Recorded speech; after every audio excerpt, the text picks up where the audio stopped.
Well, a lot of talk at the moment around various theories after those protests over restrictions in Victoria, which included a whole lot of pretty wild claims. Nigel Phair, Director of UNSW Canberra Cyber, joins me now for our Tech Talk segment. Thanks very much for your time.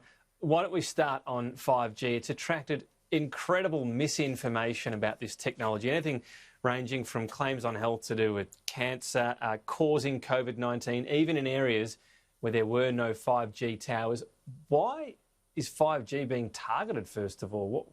What's different about 4G that's attracted this sort of worldwide conspiracy stuff?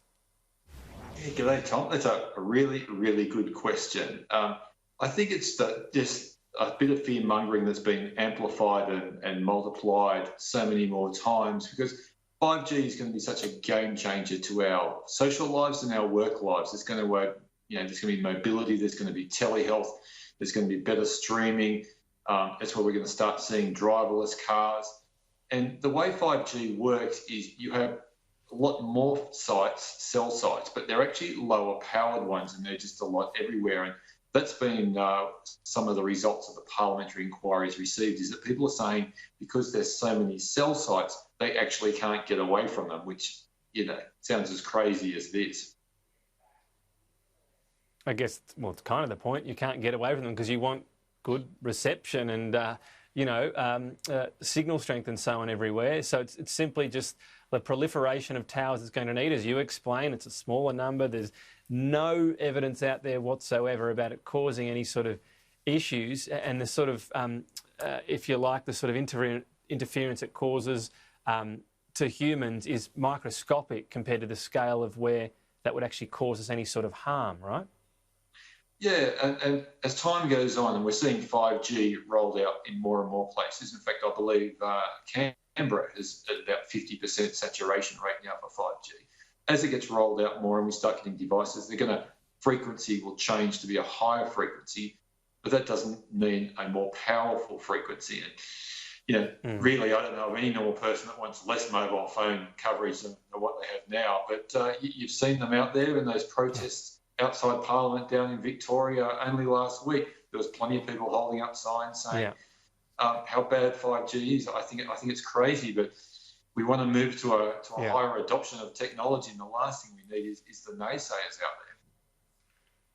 Very strange, isn't it? Interesting move within our Pacific neighbours, Digicel, that China Mobile is looking at Digicel, possibly to buy it out. This is the dominant player in the Pacific. What would be the concern here for security experts?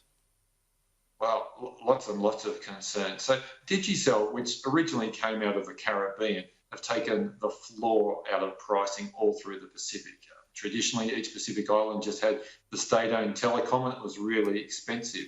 Digicel came along and gave much better service at much lower prices. PNG is a really interesting one, and telecommunications all through the Pacific are really important, particularly when you look at things like financial inclusion for banking service, getting the unbanked and the underbanked in there. So that's really important for them. But you might recall, say, about 2 years ago, the then Turnbull government paid $136 million to put the undersea wireless cable through the Coral Sea to stop China, and Huawei in particular paying for that.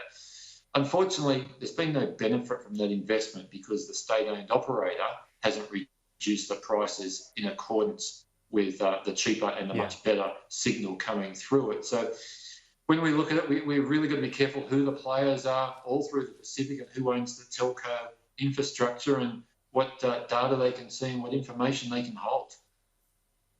Yeah, and it's hard to outdo soft power like the Chinese Communist Party. Just finally on the COVID Safe app, we ask this of you every week in some way, but it's a big talking point. The privacy and security sort of concerns about this don't seem to be major right now. According to a lot of the experts, it's more about the efficacy of the app and whether it could do with a bit of a makeover. Yeah, I did notice, Tom, I got an update yesterday to my COVID Trace app. And it said it was, it gave a little one-liner saying this is to improve performance. But the reality is what's been tested so far is if you have an iPhone and it's not in active mode, it's in sleep mode, then the app just isn't working. And there's very good reason for that. Traditionally, that's not allowed because You don't want to be just walking down the street with your Bluetooth on, which many people do. If you've got a car with Bluetooth enabled, you're not going to go turning it off. And you just don't want to be bombarded by messages of advertising and other things from people. So there's a really good reason, particularly Apple, who have a pretty safe and secure system, don't allow that to happen. So, there's talk there being an upgrade through Apple and through their iPhone. Apple and Google are working together to come up with their own tracing infrastructure. Be interesting if the government adopts any of that infrastructure. So how would that work? On the one hand, you've got the Apple update, and that would allow this particular app to always use Bluetooth in the background. There might be some battery issues people are talking about. Alternatively, there's the Apple tracing app. Could the government just say, look, download either one? If you've got COVID safe, that's great, and the update's working, but then try to push other people onto Apple and they'll work concurrently? I think a hybrid model is the best way to go. So I think what you'll find when Apple do their next big update is just like you turn on Wi-Fi or enable flight mode or those sorts of things, you'll enable the ability for Bluetooth to be more discoverable when it's in sleep mode, and that will make the COVID Trace app work a whole lot better. The next thing that's still going around is the legislation went through Parliament this week, and we've heard from various government people that you're only going to get your data collected if it's more than 15 minutes next to another device, and within that 1.5 metre range. There's nothing in the legislation about those two metrics. All right, interesting. I've seen some people saying it's within the coding on the app, but of course you need things in law. Nigel Phair, always good to talk. Thank you. Thanks, Tom.